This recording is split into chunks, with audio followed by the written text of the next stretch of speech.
কি লইছেন এটা? ওই যে আগে ড্রাইভারটা ওই মসজিদে এক বাসায় আছে হোসেন দেখছি একটু আগে আইছে, 2 মাস ধরে আইছি। এই যে জানবো মামুন শেখ আর এই যে কাকু হইতাছে গিয়া কয় বছর হয়েছে কাকু? 41 বছর হয়েছে যখন গাইছে। ও সরি 34 বছর। ইয়া আপনার প্রথম বেতন আছিল কত? যাই হোক, হ্যাঁ 80 দিনার।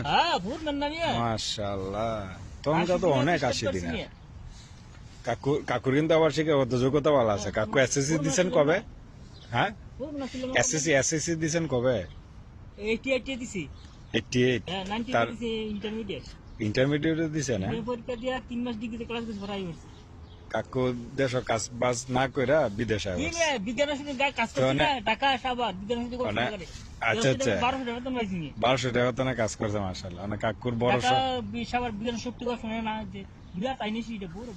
মানে কাকুর বড় সম্পত্তি তো শিখে 2টা ছেলে আছে, লেখাপড়া করাইছে আলহামদুলিল্লাহ। মানে স্কলারশিপে বাইরে মরে যাইবো, গিয়ে লেখাপড়া করো, ঠিক না কাকু? কাকুর 2টা ছেলে আবার ইয়ে আছে, ছাত্র হিসাবে অনেক ভালো ছাত্র। আচ্ছা মাশাআল্লাহ মাশাআল্লাহ। আপনার এত বছর বিদেশের অভিজ্ঞতা সম্পর্কে কিছু কোন? অনেকে তো বিদেশ আইতে চায়। আলহামদুলিল্লাহ অভিজ্ঞতার বিদেশে শেষ নাই, টুকটাক কোন। শেষ নাই। এখন কই আছেন? বাসায়? আগে শরীরে থাকতে মানে হেরি ভালো ছিল, ঠিক না? তখনকার কয়টা খরচ করেছেন? আমরা 53 খরচ ছিল।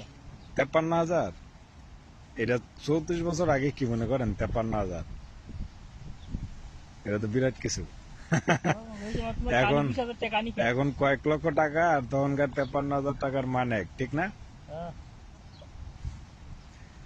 আসলে কাকুর কিন্তু এখন মোটামুটি মধ্যবয়সী লোক হয়েছে, আর প্রবাসের অধিকাংশ সময়টাই কাকু পার করে লাইলো। যৌবন কাল সব শেষ কাকু।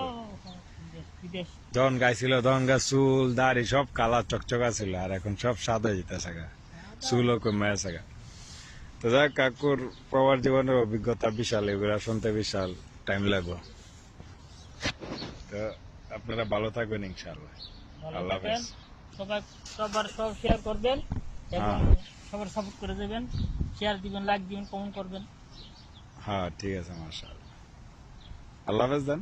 খুদা হাফেজ।